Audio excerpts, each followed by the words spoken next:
కానీ నిజానికి మీరు కథానాయికగానే మొదలు పెట్టారు కదా? అవును, ఈ పోరాట మార్పు కోసం కథానాయిక. అవును, బట్ ఆ తర్వాత మీరు అనేది హీరోయిన్ క్యారెక్టర్స్ రాలేదు?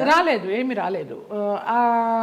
ఆ సినిమా ఏదైతే వస్తుందనుకున్నానో అది పోయింది. ఆ సినిమా టైంలో ఈ పోరాట మార్పు కోసం సినిమా టైంలో సాంగ్స్ కోసం విజయ గార్డెన్స్కి వెళ్ళినప్పుడు ఆ ప్రొడ్యూసర్స్ చూడడము, హీరోయిన్ ఛాన్స్ ఇస్తామనడము, మెయిన్ క్యారెక్టర్ వాళ్ళు ఇవ్వకపోవడం, మెట్రాస్ షిఫ్ట్ చేసి.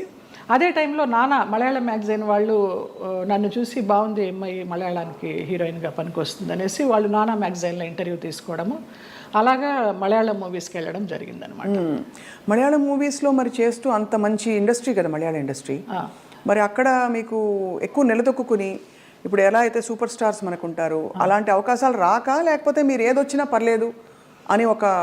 అలా కూడా కాదు. మలయాళంలో ఫస్ట్ నేను చేసింది ఉప్పు మూవీ, ముస్లిం సబ్జెక్ట్, తల్లి కూతురు నేనే, జ్యువెల్ రోలు. నాకు దానికి Kerala best actress state award కూడా వచ్చింది. అవును అవును. తర్వాత ఐవిశశి గారు అప్రోచ్ అయ్యారు. అప్రోచ్ అయితే మంచి డైరెక్టర్. అప్పుడు అంటే తెలియదు మనకి ఎలా ఉంటుంది, ఊరికే అవుట్లైన్ చెప్తారు కానివ్వండి, మంచి గ్లామర్ రోలు, కమల్ హాసన్ గారి పక్కన అనేసరికి చాలా ఆనందంగా ఉంటాం కదా. ఫస్ట్లోనే కమల్ హాసన్ గారి పక్కన ఉలగ నాయగన్ ఆయన పక్కన వచ్చింది అని. ఆ ముగ్గురు హీరోయిన్లు శోభన, గీత, నువ్వు అని చెప్పారు. ఓకే అనేసి ఒప్పేసుకున్నాను. అది కట్ చేస్తే విలన్ వైఫ్ వ్యాంపిష్. దాని తర్వాత రామానాయుడు గారు ఇంద్రుడు చంద్రుడిలో కమల్ హాసన్ గారి సెక్రటరీగా ఎవరు బాగుంటారంటే కమల్ హాసన్ గారు నన్ను రికమెండ్ చేశారు. ఆ అమ్మాయి ఎవరో చేసింది జయలలిత, చాలా బాగుంది, ఆ అమ్మాయిని పెట్టండి అని. అలాగే ఇంద్రుడు చంద్రుడిలో కూడా ఒక టైప్ ఆఫ్ వ్యాంప్. అలా అలా కంటిన్యూ అయిపోయినాయి. కానీ శృతిలయల్లో ఒక పాంచాలి క్యారెక్టర్ కానీ, రాజశేఖర్ని మాయ చేసి అతని చేత ప్రోగ్రామ్స్ ఇప్పించి కమిషన్లు అవి తీసుకుని ఆ టచ్ ఉన్నవే వచ్చినాయి అన్నీ నాకు. ఒకలా చూస్తే దానికి ఒక ప్రత్యేక స్థానం ఉంది, అదేం తక్కువని కాదు. కానీ కాదు, అప్పట్లో కాలంలో ఎల్ విజయలక్ష్మి గారు వాళ్ళు ఎంత బాగా చేసేవారు అది. కానీ అది స్వర్ణయుగం, దానికి తగ్గట్టుగా వాళ్ళు అంత ఎలివేట్ అయ్యారు. ఇంకా కొంచెం కొంచెం రాను రాను వెండి యుగాలు, ఈ రాగి యుగాలు ఇవన్నీ వచ్చేసరికి అప్పుడు వాళ్ళు డాన్సర్స్ చేసిన, వ్యాంప్ చేసిన, హీరోయిన్స్ చేశారు, అన్నీ చేశారు. ఆ డైరెక్టర్స్ అంత క్రియేటివిటీ ఉన్న డైరెక్టర్స్. ఇప్పుడు వాళ్ళు కాదని చెప్పడం లేదు, వాళ్ళు ధైర్యం చేసి అన్ని రకాల క్యారెక్టర్లు ఇచ్చేవారు ఒక ఆర్టిస్ట్కి. గిరిజ గారు మామూలుగా కమెడియన్ చేసి నాగేశ్వరరావు గారి పక్కన హీరోయిన్ చేయలేదా? అలా మా తరానికి వచ్చేసరికి వ్యాంప్ అంటే వ్యాంపే, చెల్లెలంటే చెల్లెలే, అలాగైపోయింది. సరే ఏదో ఒకటి, మనకి కళారంగం మనల్ని ఆదరించింది, అభిమానంగా పిలుస్తున్నారు, మన కుటుంబాన్ని పోషిస్తోంది అనే ఒక సద్బుద్ధితోనూ ఒక మంచితనంతోనే అలా నెట్టుకొచ్చేసారు. గెట్ ఆన్ అవుట్ వచ్చి, అంటే దాదాపు జీవితం నిర్ణయించిన విషయాలని మీరు స్వీకరిస్తూ ఒక నదిలా ప్రవహిస్తూ వచ్చేసారు. అంతే. అది కొంచెం మెచ్యూరిటీ వచ్చిన తర్వాత ఇంకా ఇది కర్మ సిద్ధాంతాన్ని నమ్మడం అలవాటు చేసుకున్న తర్వాత మనకి ఏది ప్రాప్తమో అదే, ఏది రావాలో అదే వస్తుంది, ఎప్పుడు రావాలో అప్పుడే వస్తుంది అన్న తర్వాత మనసుకి చాలా ప్రశాంతంగా హాయిగా ఉంది. ఇంత అందమైన జయలలిత గారు అప్పుడు ఒక అమ్మాయి, అఫ్కోర్స్ నాన్నగారికి పరిచయాలు ఉన్నప్పటికీ కూడా ప్రతి చోటికి నాన్నగారు రాలేరు కదా, మీ రక్షణ మీరు ఎలా చేసుకున్నారు? చుట్టూ ఉంటే మగ ప్రపంచం, అండ్ మగ ప్రపంచం వచ్చి మిమ్మల్ని పలకరించలేదు, ట్రై చేయలేదంటే ఎవరు నమ్మరు. అవును అవును, అంటే అది జగమెరిగిన సత్యం. అలా అని వాళ్ళని ఏం అండలేదు. బట్ ఈ ప్రపంచంలో ఎలా మీరు మిమ్మల్ని మీరు కాపాడుకున్నారు? కాపాడుకున్నాను అంటే కాపాడుకోలేదనే చెప్పాలి.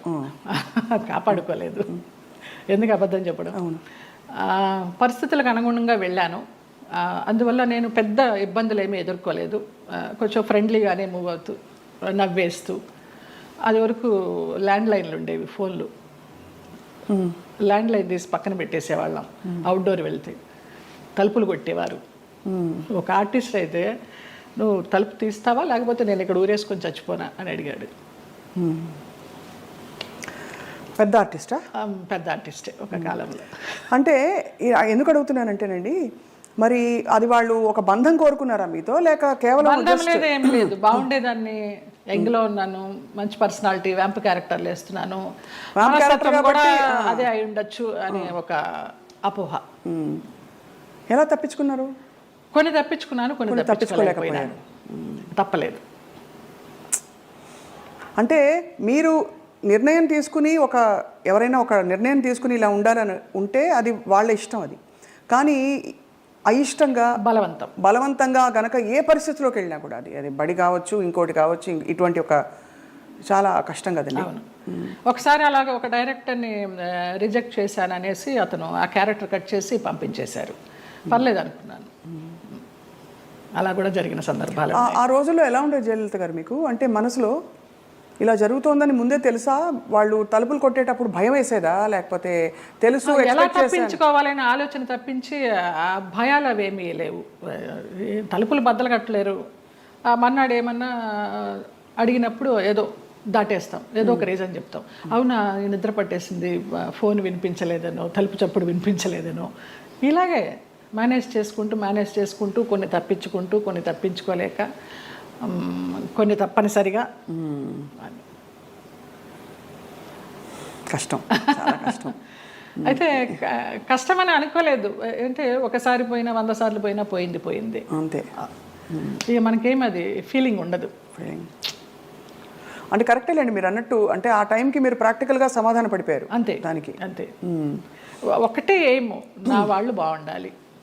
ఎలాగో వచ్చాను, నేను చెడిపోతే చెడిపోయాను, నా వాళ్ళు బాగుండాలి అంతే. ఆ మంచి మనసుతోనే వచ్చాను కాబట్టి ఇప్పటికీ నన్ను భగవంతుడు ఈ రకంగా చూస్తున్నాడు 40 years ఇండస్ట్రీలో అని ఒక నమ్మకం. ఇప్పుడు అందరూ బాగున్నారు. చాలా సున్నితమైన ఒక ప్రశ్న అండి ఇది. అడగచ్చు అడగకూడదు, కానీ ఈ సోకాల్డ్ ప్రముఖులు వాళ్ళు వీళ్ళు మిమ్మల్ని ఇలాగా ఇబ్బంది పెట్టి, సరే వాటెవర్ ట్రై చేసి అది బలవంతంగా మీరు తలొగ్గినప్పుడు గౌరవం ఉంటుందా, లేకపోతే కేవలం జస్ట్ వాళ్ళ వాళ్ళ వాళ్ళ ఇంకా పైశాచికత్వం? కానీ పైశాచికత్వం ఏమీ ఉండదు, గౌరవం ఉండదమ్మా. Just matter of fact, need అంతే. రెండు ఉండవు, అది మరీ పీక్ ఉండదు.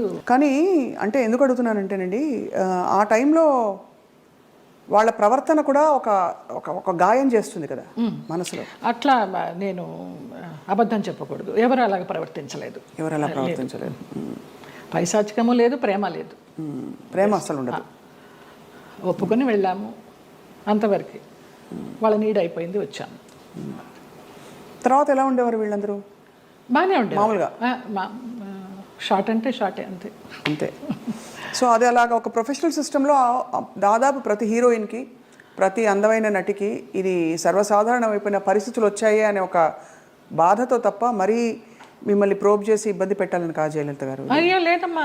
ఎందుకు అది నామ్ అయిపోవాలి, ఎందుకు ఒక బెంచ్ మార్క్ అయిపోవాలి అని అంటే, మనం ఈరోజు అనేక కమిటీలు పెట్టడాలు, ఇండస్ట్రీ ఇతర వర్క్ ప్లేసెస్లో వేధింపుల కమిటీ ఉండాలని చెప్పి, అంటే వేధింపులని వ్యతిరేకించే కమిటీలు. బై గాడ్స్ గ్రేస్ మాకు అట్లాంటి వేధింపులు ఏం లేవు, కానీ తప్పలేదు. అంటే అది కరెక్టే. అంటే వేధింపులు లేకపోయినా ఒక పాయింట్లో మీరు ఎస్ చెప్పకపోతే మీకు అవకాశాలు తగ్గిస్తాం అన్నది ఒక వేధింపే కదా. అవును అవును. అంటే మీకు టాలెంట్ ఉండి కూడా చెప్పాను కదా, ఒక డైరెక్టర్ పంపించేశారు సుగం క్యారెక్టర్ అయిన తర్వాత అనేసి. ఆ పేరు నేను అడగను, ఎందుకంటే మిమ్మల్ని ఇబ్బంది పెట్టను.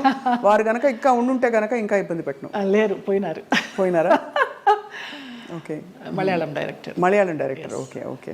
తెలుగు ఇండస్ట్రీలో బాగానే పోనీ మన ఇంటి పిల్ల అని ఏమన్నా అక్కును చేర్చుకున్నారా మిమ్మల్ని? ఇక్కడ కూడా ఇదేనా? అక్కున చేర్చుకోలేదు, చీకొట్టలేదు. రైట్.